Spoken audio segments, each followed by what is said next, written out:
Maury, I can't tell you how frustrated I get each and every time we do these shows and we talk about another Islamic terror attack is what it is.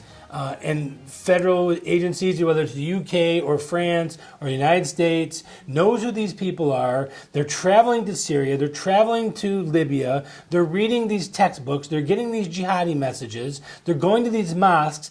And yet it seems like we can't do anything about it but mourn and say, we'll never let this happen again. What do you say about what's going on right now? Well, I think it's a paradox. On one hand, we say it'll never happen again. In another sense, we're saying we're a sanctuary country, we're sanctuary cities, we're sanctuary states. We're making it easy for the crooks and the murderers to operate in this country because we're not keeping it down. And then the Democratic Party is doing everything they can to bring more people into this country who themselves are going to do more to destroy this country. And that's another excellent point. Another thing that we've talked about that we promoted Donald Trump with was his crackdown on refugees. Well, we now know that there's been an increase in refugees into the country. So there's another area that he really hasn't stopped what he said he was going to stop. Well, he realizes now we have a legal system where you've got the Ninth Court of Appeals, which is very leftist. Now they've got the Fourth Court of Appeals, and they're blocking every move he's made. Every move he's trying to make, they're blocking. So I don't think he realized he would get the kind of opposition that he's getting, even though it would be for the best interest of this country. If you don't have he's a strong leader, but he's not allowed to do what he wants to do because Congress, including members of his own party, won't let him do it. And we're not a dictatorship. He can't have a force majeure where he says, okay, starting tomorrow, I'm running this country and I'm dismissing our parliament called the Congress and Senate. That's not going to happen. Short of that, he's going to still have to deal with what he has to deal with. Most of the world has been going in a pro-nation type of a way. The Brexit, Trump, and then Macron comes in and ends up winning in France. Is France isolated in the views of what's happening right now, or do you think that we're just a couple outliers with Brexit and Trump and some of those other victories? I think what helped Macron was the fact that they weren't going to vote for Le Pen, who is far right, almost fascist, and her father was an out-and-out committed fascist.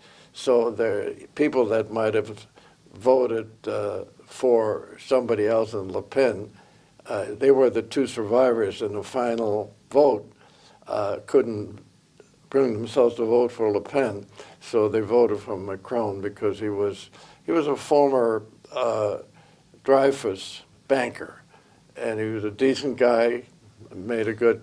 But he's a patsy. He's a Trudeau.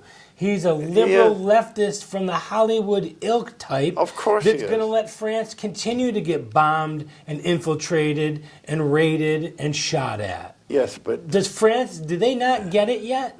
No, France is a very disorganized country. France has been so socialistic for so long that they're more worried about short work weeks, higher wages. They're not business-oriented. And remember, France has 7 million Muslims in there, most of whom came from Algeria, which was a department of France. A lot of people don't realize it. It was not a colony. It was actually considered a department of France. So when people from Algeria wanted to go to France proper, they didn't have to go through the same basic roadblocks that people or immigrants were having to go through. So now they've got these people there who certainly are not interested in France becoming a more stronger democratic country. Well, but they also are very, very liberal in terms of their gun, civilians being able to carry guns, or even the police. For a policeman to carry a gun in France is almost an anomaly at this point. If you go to look at French history, you've got to go back to Napoleon to see a strong leader. Ever since then, they've always been up and down and sideways. It's probably one of the most disorganized major countries in the world today. And do you see that changing in any time soon? 'Cause No. I don't either. Absolutely not. Not with the kind of people that they're bringing into the country now who are making it worse. Paris, you can't even walk down the streets on a Friday morning because of what's going on in the streets. You'd think the French resident would start to become sick of what's going on to their Yes, but country. you have to have a leader. All they had was Marine Le Pen, the daughter of the founder of this pseudo-fascist movement of her father. She's not a very good leader. She didn't do a very good job of presenting herself, and people didn't want to vote for her. So the only other choice was Macron, who survived the preliminary voting. Maury, we were just talking about France and the decline and accepting the refugees into their country and being overrun. Well, now Poland is waking up finally and saying, well, we're not going to be blackmailed by the EU, and you're not going to send us more refugees. So there are some countries in Europe that are taking a stance and seeing the light. Well, the big countries in Europe are Germany, Italy, and France, and they're going along with the socialist way of looking at it, opening the doors to the Syrians who are coming in. They don't have any kind of clearance at all for these people. They can all be members of ISIS as far as they know. Well, and the Syrian people that are coming over don't have any paperwork or background anyway. They don't have it, so instead of saying, look, we're not going to bring anybody in, I'm sorry, we're going to take care of our indigenous personnel first. Instead, they're trying to be both things to all people. They're trying to be nice to the Syrian refugees, and at the same time, they're trying to protect their own people, and they're doing a poor job on both ends. Absolutely. Poland is really, I don't mean to show any animus toward Poland, but Poland is unimportant. It really is. It's not a major factor. You know, it's ironic when I think about Poland and Germany.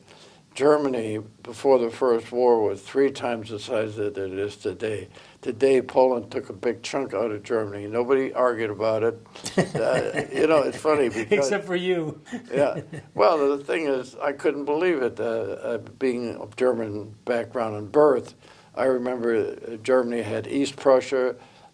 Originally, they didn't even have East and West Prussia. They were all the way up to Lithuania. Now all that Prussian area is gone, and it's part of Poland. And Poland is practically on the Elbe River, which used to be almost in the center of Germany. Now it's the eastern border. So Poland is not a country of great importance in Europe. Well, and you used to have 2 Germanys. Did that bother you to see that break up?